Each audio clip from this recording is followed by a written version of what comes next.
When we talk about war movies, we often unwittingly divide them into war and anti-war categories.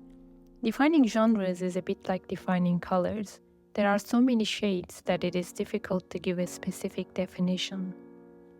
Considering that we are not trying to categorize genres in general, but rather to divide the war genre into two categories, we can say that defining the specific difference between war and anti-war films is both challenging and controversial.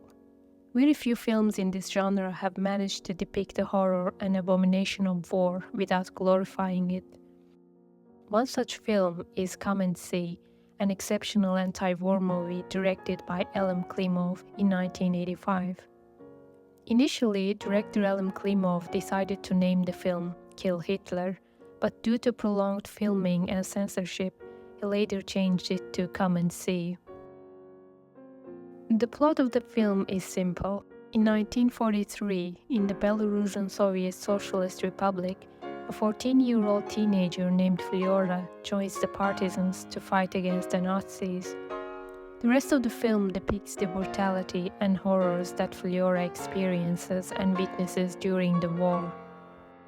Much of the film unfolds through the eyes of Flyora, a young soul eager to join the war, despite his mother's desperate pleas, unaware of the horrors that await.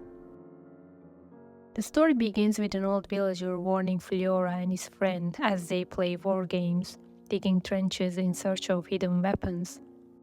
Flyora finally finds a buried Nazi rifle in a trench, which becomes his green ticket to the front lines. In the initial moments after he joins the partisans, Flyora is seen as very willing and eager to participate in the war, in contrast to the wariness, reluctance, and serious expressions of the seasoned soldiers. These scenes are deeply moving. During the war, Flyora becomes separated from the partisans and meets a nurse named Glyasha. When a bomb hits their camp, Flyora and Glyasha are forced to flee, and in that moment, Flyora experiences the brutality of war up close for the first time. For a while, they find refuge in the midst of the conflict, away from the surrounding brutality. During this period, we witness scenes that seem almost surreal, contrasting with the extreme realism present in most of the film. He takes Glyasha to his home to introduce her to his family, only to find the house empty and in disarray. Toys belonging to his little twin sisters are scattered across the floor.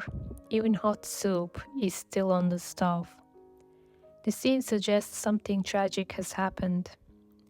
Flyora suddenly insists he knows exactly where his family might be.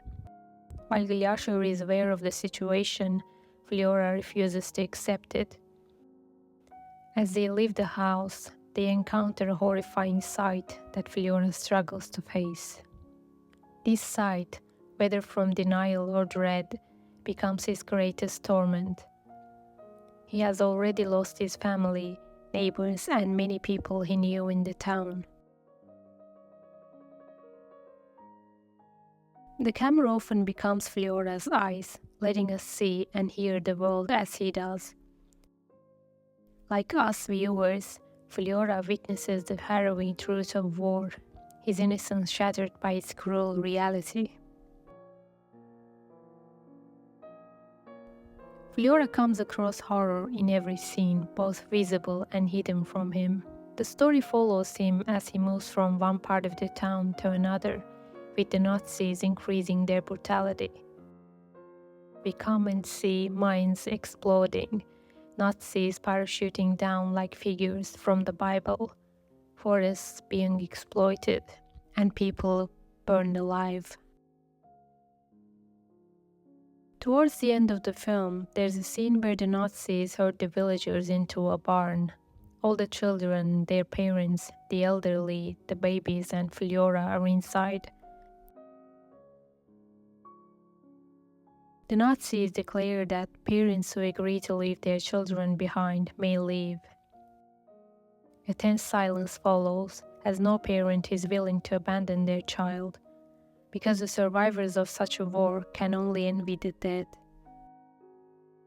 Only Flyora, and later a woman who agrees to leave her child behind, manage to get out of the barn. The scenes that follow recall the atrocities of the Holocaust.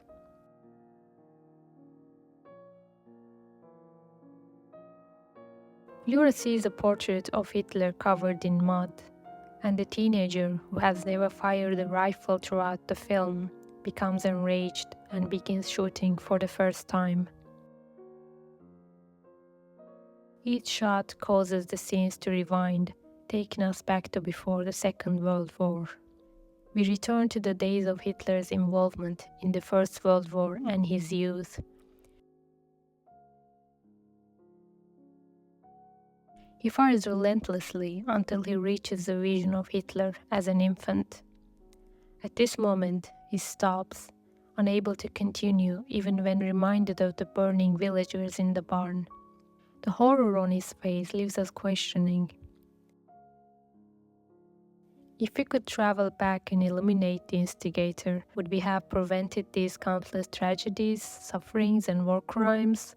Or is humanity doomed to repeat its darkest sins?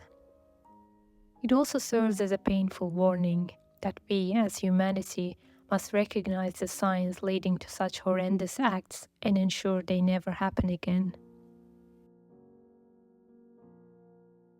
In the end, the cruelty and ruthlessness of war have changed Flyora beyond recognition. The eager teenager who once wanted to join the fight has disappeared. This is reflected in the wrinkles on his face, his graying hair, and his dimmed eyes. Having lost his family and loved ones and stripped of his childhood, Flyora faces a choice: to join the partisans and continue the war.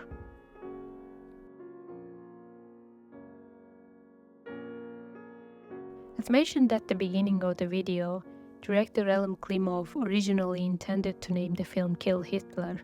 In this context, Hitler symbolizes not the historical figure, but the potential for tyranny and cruelty within each of us.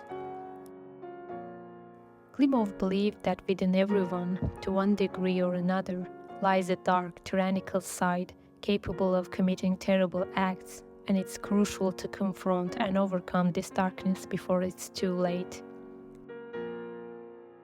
At the end of the film, the credits reveal that 628 villages in Belarus were burned down along with their inhabitants. The village shown in this movie is just one of them. We can see the film as a critique of fascism and war in general, and more specifically as a response to the anger towards the person who is responsible for these atrocities. Yet, perhaps most importantly, it highlights how destructive and tragic war is, urging viewers to recognize its impact and fostering a strong desire to oppose war.